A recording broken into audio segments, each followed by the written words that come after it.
A guy in the crowd had been drunkenly obnoxious all evening, so I got everyone to chant out, out, out until he got up to go. He gestured to his girlfriend to join him, but, with my encouragement, she refused and told him he was dumped. He shuffled out and she got the biggest cheer of the night. Years later she emailed to thank me. She was now engaged to a nice man who would dream of heckling. Lucy Porter is at Pleasance Courtyard, Edinburgh. Sophie Hagen in the UK, I think in English. In Denmark, I think in Danish. I flew from Denmark to the UK for a show. The flight was delayed and I rushed straight to the venue. Despite being flustered, it went well until the audience suddenly stopped laughing. I tried some other material but nothing. They were all staring. Then I realized I'd switched to Danish without noticing. My brain was still in Denmark. So I had to apologize. In English, Sophie Hagen is at Bedlam Theatre. Sam Simmons. I berated him for being a handsome bore. Sam Simmons. I once bullied a young man onto the stage. There were gasps from the audience and phones came out. I assumed it was because he was really good looking. He was reluctant to participate, so I banished him back to his chair, berating him for being a handsome bore. After the show, I found out it was Kit Harington from Game of Thrones, and he understandably didn't want footage of him being molested by a bald man with a moustache in the basement of a club in Soho. Sam Simmons is at the Assembly George Square Studios. Clive Anderson. Someone threw a pair of scissors at my face. Oddly enough, this was not in a rough bit of Soho, Malcolm Howard's famously scary tunnel club. I was doing well enough in a genteel Islington pub. I think I provoked the attack by praising my warm, supportive audience. I responded as I might to any other pointed heckle and carried on. The scissor hurler hung around later. It gave you something to react to. I think it helped, he said. You should be grateful. Whose line is it anyway? Is at the Assembly Rooms. Rachel Parris trumped by Punch and Judy. Rachel Parris. At the Old Market in Brighton, the studio stage has a small window opening onto the street. A man outside started shouting into the window, saying, "Do you want to hear my jokes?" He started yelling a story about his day, then it went quiet. We thought he'd gone away, but two furry toy animals appeared in the window, and he started doing a Punch and Judy show. The audience and I ended up just watching him instead. Rachel Parris is at Pleasance Dome. Callie Beaton. I was playing a festival and some teenagers were hanging out on a walkway above the stage. They kept sending down paper planes with heckles messages, which I would get the audience to read out. One plane came down saying, "Don't give up," followed by another saying, "Your day job." Callie Beaton is at Just the Tonic at the community project Ed Byrne set in, I think, Darlington. I turned around and some combination of my own hair and my shadow against the back of the stage made me think somebody was coming towards me. I jumped, as if being attacked, and had to admit to the audience what had just happened. I didn't have the improv skills to pass it off. We had a bit of a laugh, but I'd lost their respect, never to recover. Really, is that what you think about the world? Who cares? You're scared of your own shadow. Ed Byrne is at Assembly George Square Theatre. Sarah Kendall. Haters. Sarah Kendall. Photograph. Rosalind Furlong. The audience had all filed out, except for two ladies in their 70s. When people mill about like that, they usually just want to say something nice. I came out with a big dumb smile and said hello. One of the women said, "I just wanted to tell you how much I hated your show." Pause. I really hated it. There was a weird silence where I tried to adapt my face to what was happening. The woman's friend said, "I'm sorry. I asked her not to do this."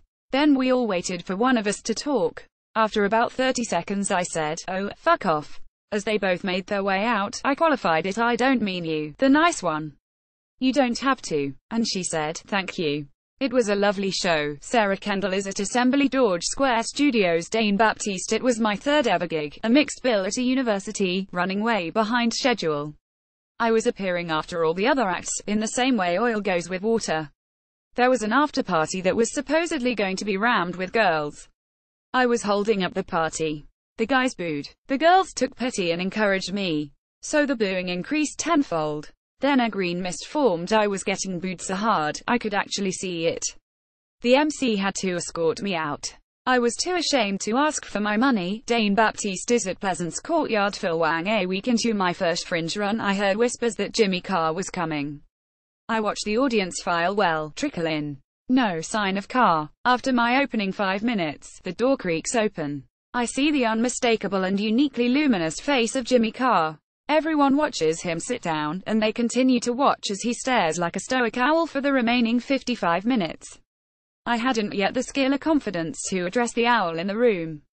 Gradually the tension became too much for the audience, who turned swiftly into a parliament of silence. Phil Wang is at Pleasance beneath Grania Maguire. I did a gig at Edinburgh's Notorious Latin Live where a guy jumped on stage, pulled his pants down and tried to grab the mic.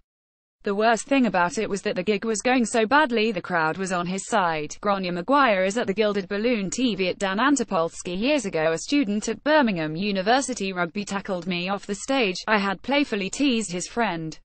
I think he was as surprised by his own impetus as I was. His t-shirt was orange, and to my lasting regret, when I returned shakily to the microphone, I lacked the presence of mind to resume the performance with the words "you know when you've been tangoed," a contemporary reference that would have been absolutely le mot just in the cirques. Dan Antopolsky is at Assembly George Square Studios. AATIF Nawaz split decision. AATIF Nawaz.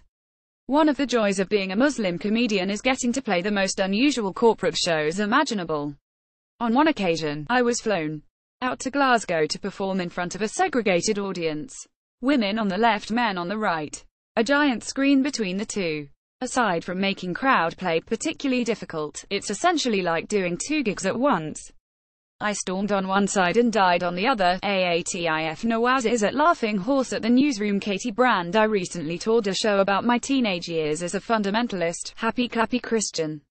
It was candid, frank and rather rude about the world, and I would often get Christians wanting to chat with, pray for me afterwards. Towards the end of the tour I was pretty knackered. One night as I walked off stage, the security guard told me in a portentous tone, "There's a man here who wants to talk to you," says Hes Paul from the Old Testament. In my befuddled state, I had a genuine trepidation. Was this the moment of reckoning at last? Turned out it was my former theology tutor, Paul, who taught me the Old Testament at college. Katie Brand is at the Pleasance above Mark Thomas. I was performing at Glastonbury's Cabaret Tent and a bloke jumped on stage in a pair of green Speedos, waving a stick and an orange, shouting, "When the sun shines upon the earth, it is planet sex."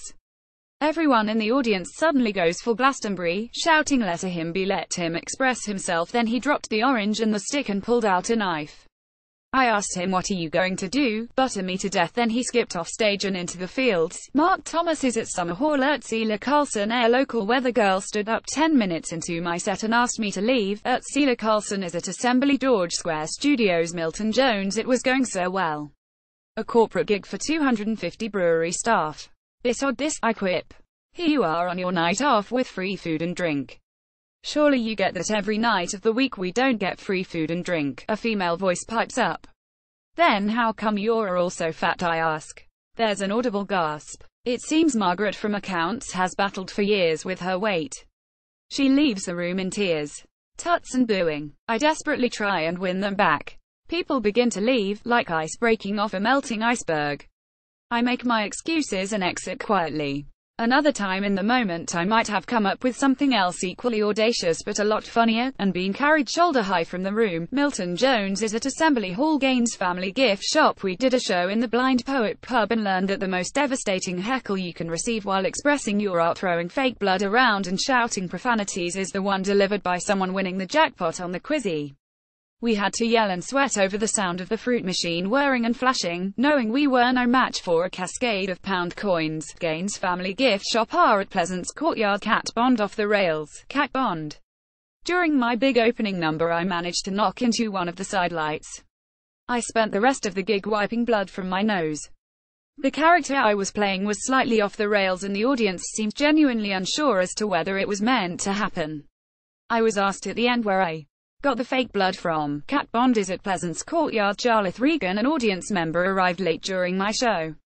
I asked what had taken him so long, and he said, "I've been in the bar, I spotted Jeremy Paxman." So I went into a bit of banter about Paxman. The room fell deathly silent. Then it dawned on me. There he was in row 2, with arms folded as if listening to an interviewee and not buying it. Jarlath Regan is in Organ Freeman at Just the Tonic at the Tron Mob Rule. Alexei Sale.